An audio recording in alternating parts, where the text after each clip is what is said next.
Welcome back, everyone, and if you're new here, I'm so glad you found the channel.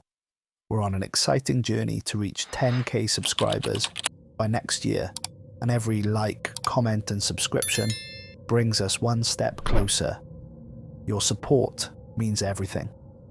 Now, let's jump into today's video. Dr. Rachel Morgan stood frozen in the massive radio telescope chamber, her breath catching in her throat.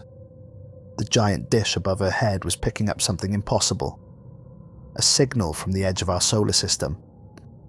But it wasn't the usual background static of distant stars or the familiar pings of human satellites. This was different. This was alive. Through the observatory's massive window, the night sky stretched endlessly before her. Somewhere out there, beyond Neptune's orbit, something was stirring on what they told everyone was just a lifeless ball of ice. She'd been tracking strange energy bursts from Pluto for weeks now, each one stronger than the last. Tonight's reading was the strongest yet, and it had a pattern. "You're not supposed to be in here, Dr. Morgan." The voice behind her made her spin around. Director Wells stood in the doorway, his face hidden in shadow. "The Atacama facility is shut down for maintenance." "Then why are all the systems still running?" Rachel challenged, gesturing to the humming equipment around them. "And why did NASA suddenly declare this section of space off limits for observation?" Wells stepped into the dim red lighting of the chamber. "You need to forget what you heard tonight. Some questions don't have answers we're ready for." But Rachel had already seen too much. The massive telescope array in Chile wasn't just listening to Pluto. It was monitoring something moving beneath its frozen surface. Something that was getting stronger. She'd broken into the facility after discovering that every major observatory on Earth had been quietly ordered to stop all observations of Pluto. The official excuse was a technical review of classification protocols. The truth was far darker. "It's awake, isn't it?" Rachel demanded. "That's why NASA demoted Pluto 15 years ago. Not because of its size, because of what's living there." Wells' face went pale. Behind them, the signal from Pluto grew stronger, its pattern changing to something that made the hair on Rachel's neck stand up. It almost sounded like breathing. "You have no idea what you're dealing with," Wells whispered. "We've been keeping it dormant for decades. The planetary demotion was meant to reduce public interest, keep people from looking too closely. But now..." He glanced anxiously at the readings. "Now it's too late." The chamber's emergency lights suddenly flashed red.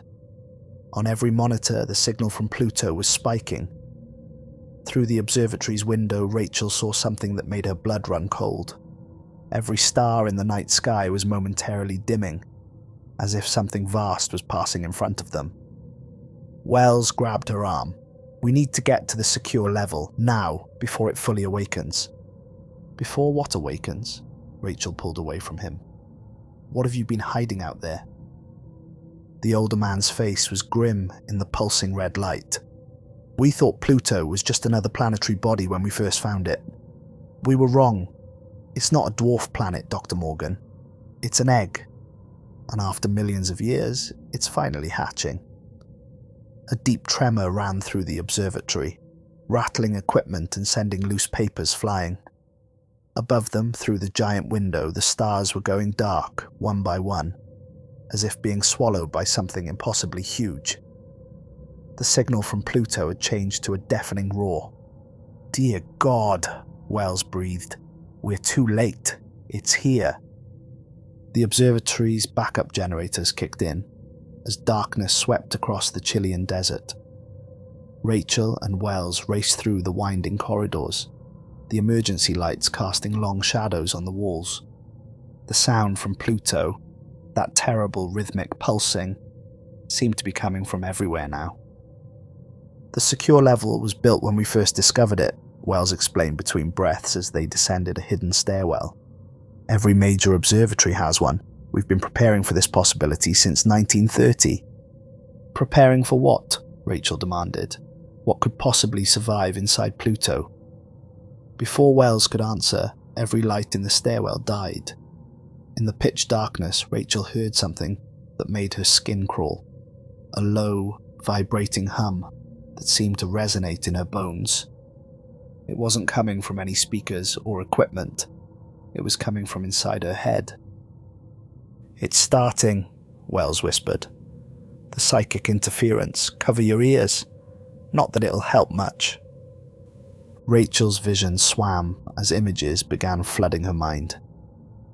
Vast, dark shapes moving through the void between stars. Ancient cities buried in ice.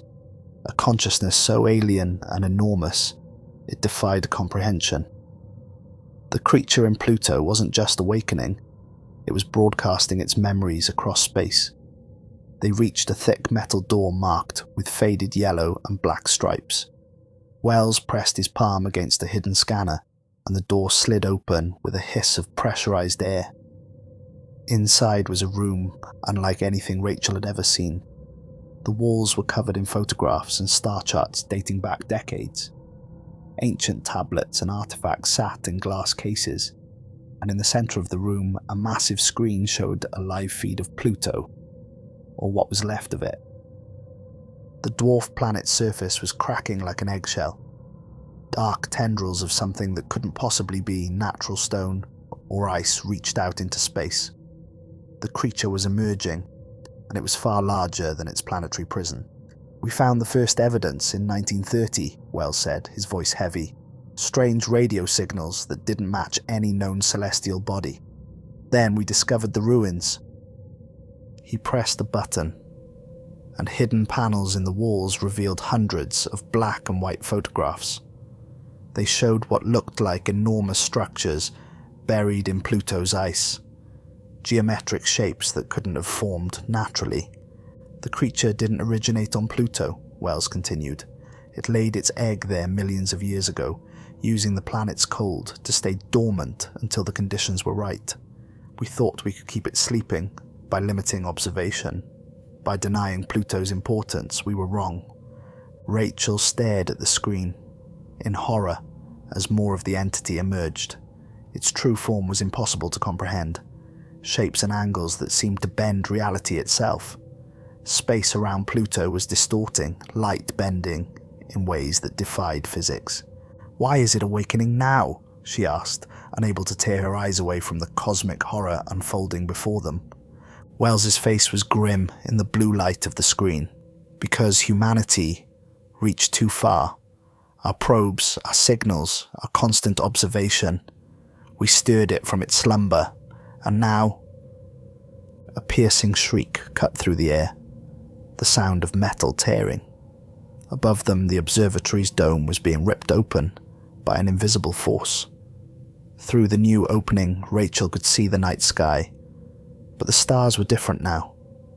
They were moving, shifting into impossible patterns as something vast began to eclipse them. The humming in Rachel's head grew stronger, and with it came understanding. The creature wasn't just breaking free, it was calling to others of its kind. Pluto had only been one egg among many, scattered across the solar system, and humanity's reach into space had just triggered a mass awakening. The secure room's equipment began to malfunction as waves of unknown energy pulsed through the facility. Rachel watched in horror as similar reports flooded in from observatories worldwide. The creature's influence was spreading faster than anyone could have predicted. "There's something you need to see," Wells said, pulling an old leather-bound journal from a sealed container.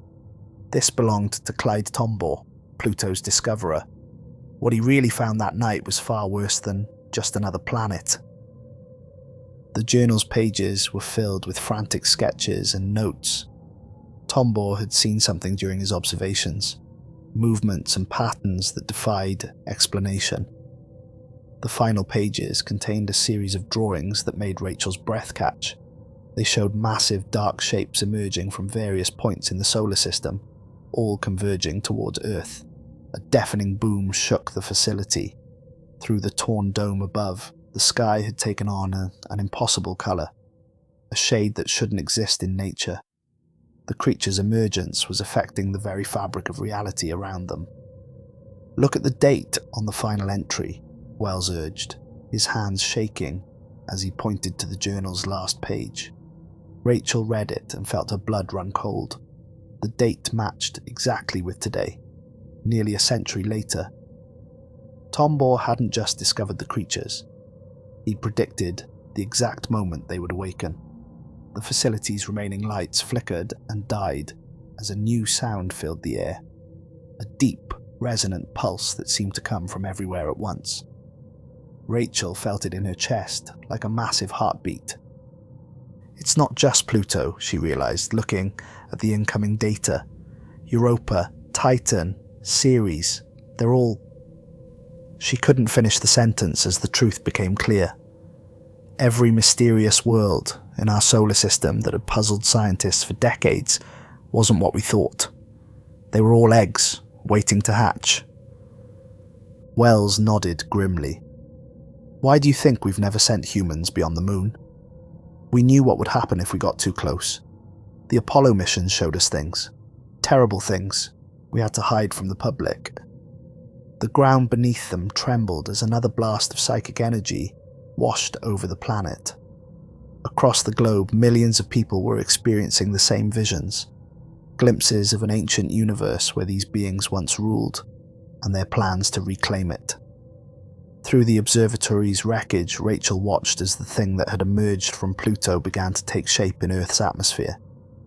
Its true form was impossible for the human mind to process, a shifting mass of limbs and angles that seemed to exist in more dimensions than our universe should allow. "The planetary defense protocols," Rachel said suddenly, remembering something she'd seen in the classified files. "Please tell me they're real." A bitter smile crossed Wells's face. "Oh, they're real, but they weren't designed to protect Earth from asteroids or solar flares.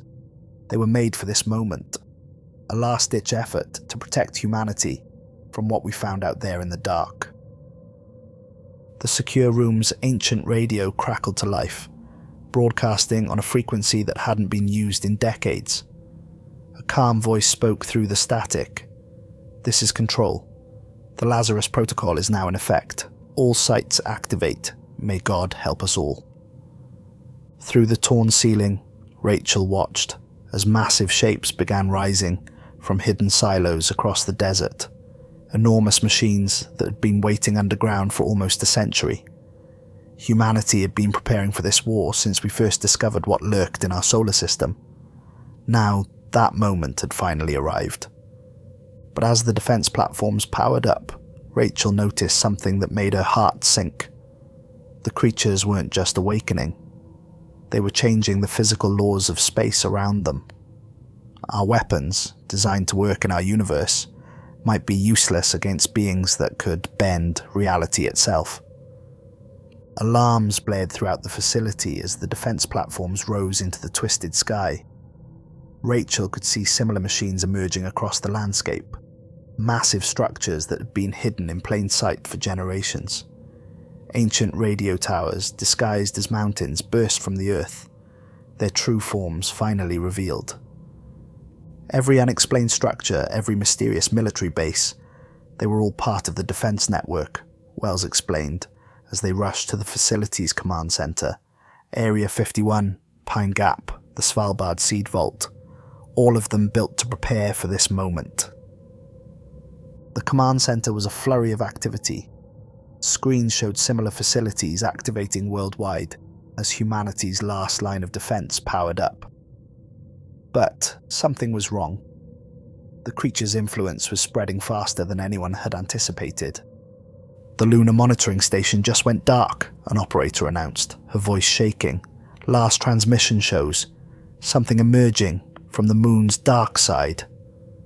Rachel stared at the footage in horror.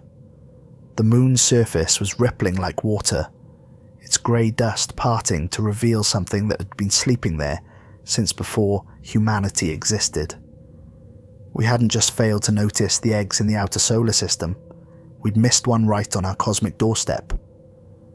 "This is why we never went back to the moon," Wells whispered. "What we found during Apollo 17, We had to stop. Had to keep humanity away before we woke them all at once. The defense platforms were fully deployed now, their ancient mechanisms humming with power collected over decades. They weren't just weapons. They were tools built using knowledge from somewhere else, designed to fight creatures that existed beyond normal space and time. "Director Wells," a technician called out. "We're picking up a transmission. It's coming from inside Pluto's creature." The screens crackled with static before resolving into an impossible image. Inside the vast, reality-bending form of the entity, they could see structures, remnants of an ancient civilization that had tried to fight these beings before. Their mighty empire had spanned galaxies, and even they had failed. They're not just destroying worlds, Rachel realized, the horrible truth dawning on her. They're collecting them, preserving pieces of every civilization they consume, like a cosmic museum of extinction. The ground shook as the lunar entity fully emerged, its vast form casting impossible shadows across Earth's surface. Day turned to night as more creatures began to manifest in the sky, each one a different nightmare of non-Euclidean geometry and flowing darkness. But humanity wasn't defenseless. The ancient defense grid was powering up, drawing energy from deep within the Earth itself. Beams of light that didn't behave like any known form of radiation lanced into the sky, creating barriers of pure energy between Earth and the approaching horrors. "The barriers won't hold them forever," Wells said grimly, "but they don't need to. Project Orpheus is nearly ready." "What's Project Orpheus?" Rachel asked, watching as the creatures tested the energy barriers, their vast forms rippling with otherworldly colours. Wells led her to a sealed door marked with symbols that hurt her eyes to look at. "During the Cold War, we discovered something in the Arctic ice. Technology left behind by the last species to fight these things. We've spent 70 years learning to use it. One shot at saving not just humanity, but every world these creatures have taken." The door opened to reveal a chamber filled with machinery that shouldn't exist. Technology that mixed modern components with artifacts that looked millions of years old. At its center stood a device that seemed to bend light around it as if it was pulling away from reality itself. "The beings collect civilizations," Wells explained, storing them in pocket dimensions inside their own forms. Project Orpheus can turn that against them, collapse their dimensional spaces and free everything they've taken. But the cost... He paused, his face grave. "The cost is unimaginable." The Project Orpheus chamber pulsed with otherworldly energy as technicians worked frantically at controls that mixed modern technology with artifacts that looked older than humanity itself. Through the facility's remaining cameras, Rachel watched as the cosmic horrors continued testing Earth's ancient defenses. "The beings don't just consume civilizations," Wells explained, leading her deeper into the chamber. "They exist outside normal time. Every world they've taken still exists within them, trapped in eternal moments of collapse. Whole galaxies of trapped souls, conscious and screaming forever."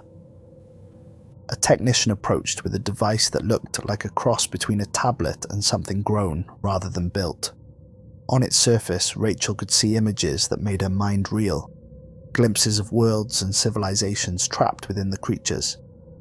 Some had technology far beyond human understanding, while others were beautiful in their alien simplicity. All of them were prisoners. 3 minutes until barrier failure, someone announced. Above them, the creatures had begun to synchronize their attacks, their vast forms moving in patterns that violated the laws of physics. Where their powers overlapped, reality itself began to crack. Project Orpheus was never meant to kill them, Rachel realized, studying the ancient machinery. It's a rescue mission. Wells nodded grimly. The civilization that built this technology, they knew they couldn't win, so they created a weapon that would free everyone the creatures had taken. But the cost... He paused, his hands shaking slightly. "It requires a sacrifice." a conscious mind to guide the souls out. 2 minutes to barrier failure. Rachel looked at the central device again, understanding dawning. At its heart was a chair that looked more like a grotesque merger of technology and organic matter. Whoever sat there would have their consciousness stretched across dimensional barriers, becoming a beacon for the trapped civilizations to follow to freedom. "I'll do it," she said quietly. Wells shook his head. "You don't understand. Whoever guides them, their consciousness will be scattered across millions of realities.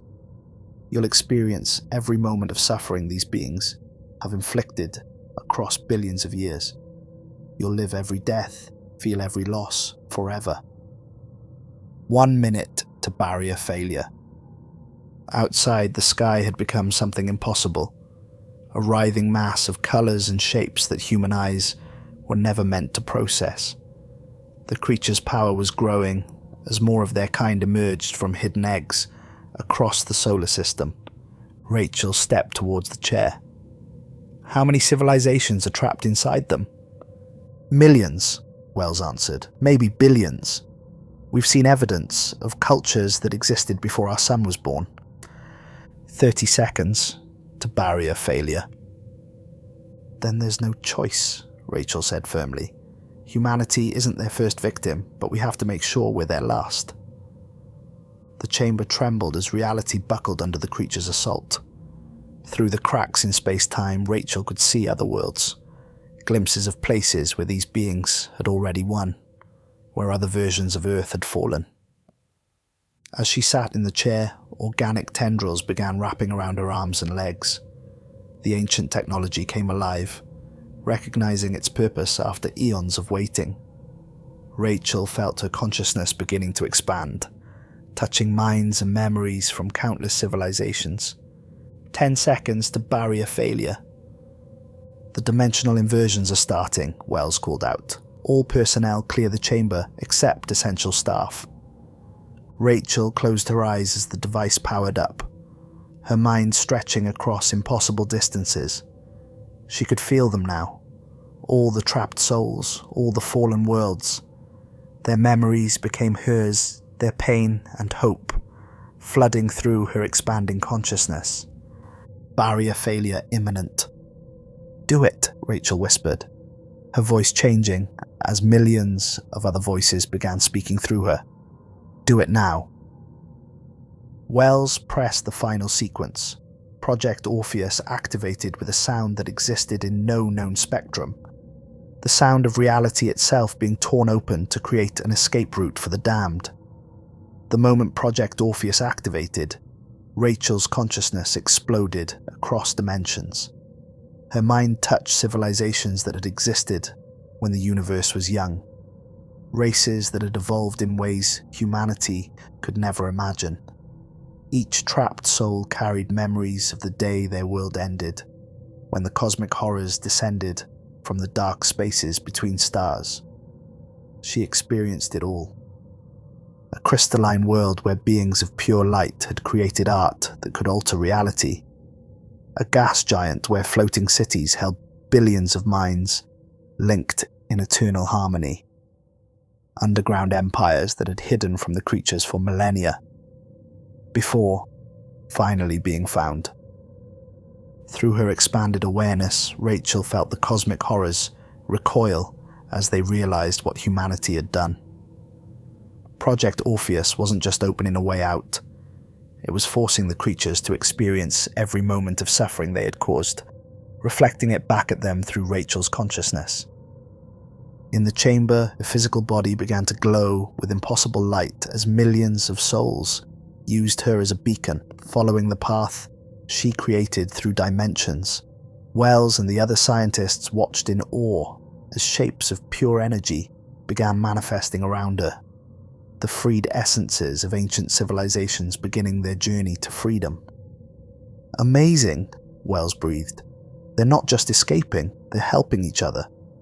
Civilizations that never met are working together, guiding the younger races out." The creatures above Earth writhed in agony as their collected civilizations began to break free. Rachel felt their fury and their fear. For the first time in their eternal existence, these cosmic horrors knew what it was to be afraid. But the process was changing her. With each passing second, Rachel's consciousness spread further, touched more minds, experienced more lives. She was becoming something beyond human, a bridge between realities. "Life signs critical," a technician called out. "Her mind is expanding faster than we predicted. She's experiencing millions of years of memories every second." Through Rachel's expanded awareness, they heard her voice. But it was different now, layered, with countless other voices speaking in harmony. "I can feel them all. Every soul they ever took, every world they destroyed. I can set them free." The chamber filled with shifting lights as more beings emerged from dimensional space. Some were humanoid, others completely alien. All of them joined in a single purpose: escape. And as they fled through the portal Rachel's consciousness had become, they left something behind. Knowledge. The creatures, Rachel's many-voiced words echoed. They're not invincible. They're afraid. Every civilization they consumed, each one found a different way to fight. None succeeded alone, but together.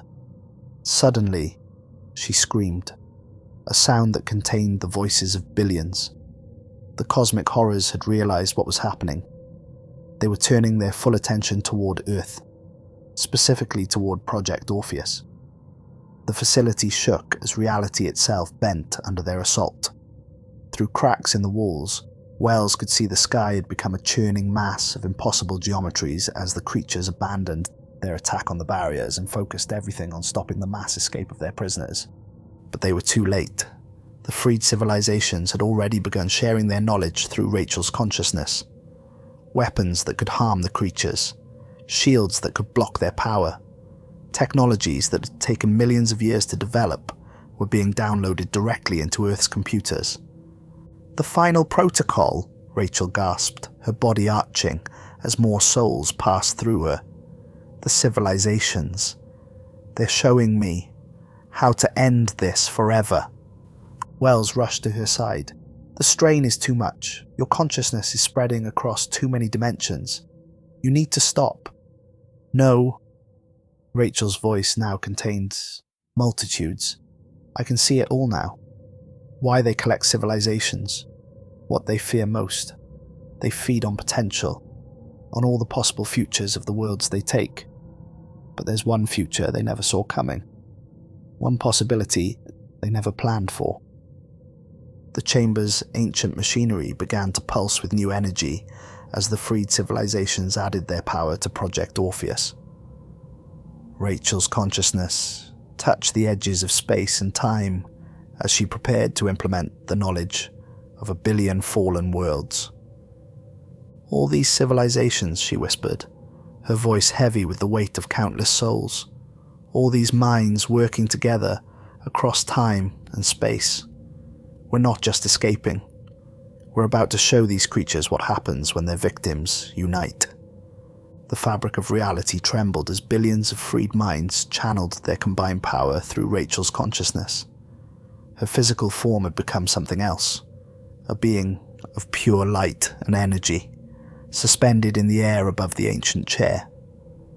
Through her expanded awareness, she could see everything, past, present, and all possible futures. "The creatures," she spoke, her voice resonating with the knowledge of countless civilizations. "They're not gods. They're parasites. They feed on possibility itself, consuming all the potential futures of every world they take. But they made one crucial mistake." The chamber filled with swirling forms of energy as representatives of the freed civilizations manifested around her. Beings of pure light stood alongside creatures of living metal. Entities of pure thought merged with organic hive minds. Each one had faced the horrors alone and fallen. Now they were united. "They kept us conscious," Rachel continued, her form pulsing with power. "All those civilizations trapped but aware. Thinking, planning, learning. For millions of years, we've been sharing knowledge across dimensional barriers, preparing for a moment like this. We just needed someone to open the door.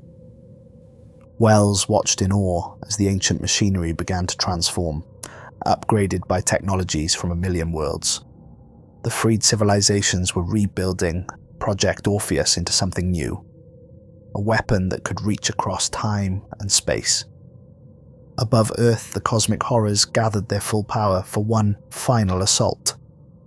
Their vast forms blocked out the stars as they prepared to crush the planet rather than lose their collected civilizations. But they had never faced anything like this, the combined might of every world they had ever consumed. Now, Rachel commanded, her consciousness stretching across the cosmos. Show them what billions of years of imprisoned minds can create. The chamber erupted with energy as each civilization contributed its unique power. Weapons that could bend reality, shields that could withstand the end of universes, technologies that defied comprehension, all of it flowing through Rachel's expanded consciousness, guided by her human understanding of justice and freedom. The cosmic horrors recoiled as they felt the combined power rising from Earth. For the first time in their eternal existence, they faced something new, something they hadn't consumed and controlled. The very civilizations they had been feeding on were turning their own power against them. You feed on possibility, Rachel's voice boomed across dimensions. Let's see how you handle this possibility, the one where all your victims break free at once. The transformed Project Orpheus activated with a pulse that shook the solar system. Reality itself bent as the combined knowledge and power of billions of civilizations manifested through a single point in space, Rachel's consciousness. She had become a lens, focusing the rage and hope of countless fallen worlds into a weapon that could reach through time itself. Wells and the other humans shielded their eyes as Rachel's form blazed with the light of dying stars. Through her expanded awareness, they heard her final human words. Before, she unleashed the combined power of every civilization the creatures had ever devoured. "You should have killed us," she said, her voice carrying the weight of billions of years of captive rage. "Instead, you kept us alive, kept us thinking, kept us dreaming of freedom.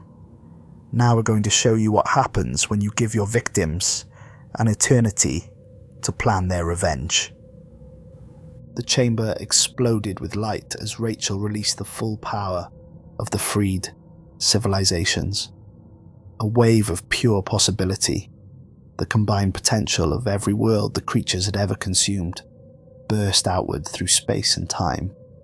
The cosmic horrors tried to flee, but there was nowhere to hide from this vengeance millions of years in the making. The wave of combined power struck the cosmic horrors with the force of a million dying suns.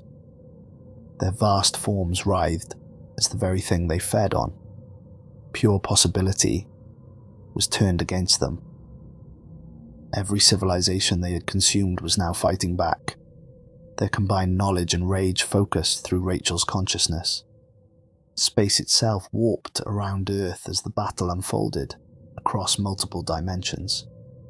The cosmic horrors tried to retaliate, but they faced something unprecedented. The united front of every world they had ever attacked, every race they had tortured, every mind they had imprisoned. Through Rachel's expanded awareness, humanity witnessed impossible sights. Beings of pure energy wielded weapons that could cut through reality. Living stars launched attacks that bent time itself. Civilizations that had evolved beyond physical form contributed powers that human minds couldn't comprehend. "Look," Wells gasped, pointing at the facility's surviving monitors. "They're not just fighting back, they're rebuilding." He was right. As the cosmic horrors reeled under the assault, the freed civilizations were using their combined powers to restore what had been stolen. Planets reformed from the cosmic dust. Stars rekindled from ancient memories. Whole galaxies began to reconstruct themselves as billions of years of consumed possibility were released at once. Rachel's consciousness touched each restoration, guiding the process. Her human empathy helped direct the raw power of ancient races, ensuring that every civilization had a chance to reclaim what they had lost. Through her, they weren't just seeking revenge, they were rebuilding hope. The cosmic horrors tried one final, desperate attack. They attempted to twist reality itself, to rewrite the laws of physics that allowed Project Orpheus to exist. But they faced the accumulated knowledge of every scientific advancement they had ever consumed, wielded by minds that had spent eternities preparing for this moment. No more, Rachel's voice echoed across dimensions, carried by the thoughts of billions. No more worlds will fall, no more civilizations will suffer. Your time of feeding on possibility ends now. The chamber filled with blinding light as she channeled the final attack. Every freed civilization contributed its ultimate weapon, its deepest knowledge, its most powerful technology. Through Rachel, they combined these powers in ways that had never been possible before, creating something entirely new. The cosmic horrors faced their own consumed possibility, turned against them. Every world they had devoured, every future they had stolen, every dream they had consumed, all of it struck them at once. Their vast forms began to fracture as the combined weight of billions of years of stolen possibilities overwhelmed them. Wells watched in awe as the creatures that had terrorized the universe since before Earth existed finally began to break apart. Their impossible forms shattered across dimensions, releasing the last traces of stolen energy back to the universe. But the victory came with a cost. Rachel's human consciousness had been stretched across too many dimensions, touched too many alien minds. As the cosmic horrors fell, she felt herself changing, becoming something else. A bridge between all the civilizations that had united through her. The universe is rewriting itself, she said, her voice now carrying echoes of countless alien tongues. Every world they consumed, every possibility they stole, it's all coming back. But it needs a guide, someone to help direct the restoration. Wells understood. You're not coming back, are you? Rachel's form was barely human now, a being of pure light and possibility. I'll become part of something greater, a guardian created from the union of all these civilizations, ensuring this never happens again. Humanity will have a voice in the reformed cosmos, a say in how the universe rebuilds itself. The chamber filled with soft light as representatives of the freed civilizations gathered around her. Each one offered their gratitude, sharing their knowledge and power. Rachel's consciousness expanded, one final time, accepting her new role as the protector of possibility itself. Tell them, she said, her voice fading as her being spread across the restored cosmos. Tell everyone who looks up at the stars. We're not alone. We never were, and now we never will be again. As her human form dissolved into pure energy, Rachel became something new. A consciousness spanning galaxies, a guardian born from humanity's courage and the combined wisdom of countless civilizations. The cosmic horrors were gone, but their passing had birthed something far greater, a universe where all possibilities could flourish, protected by the united strength of every world that had once fallen into darkness.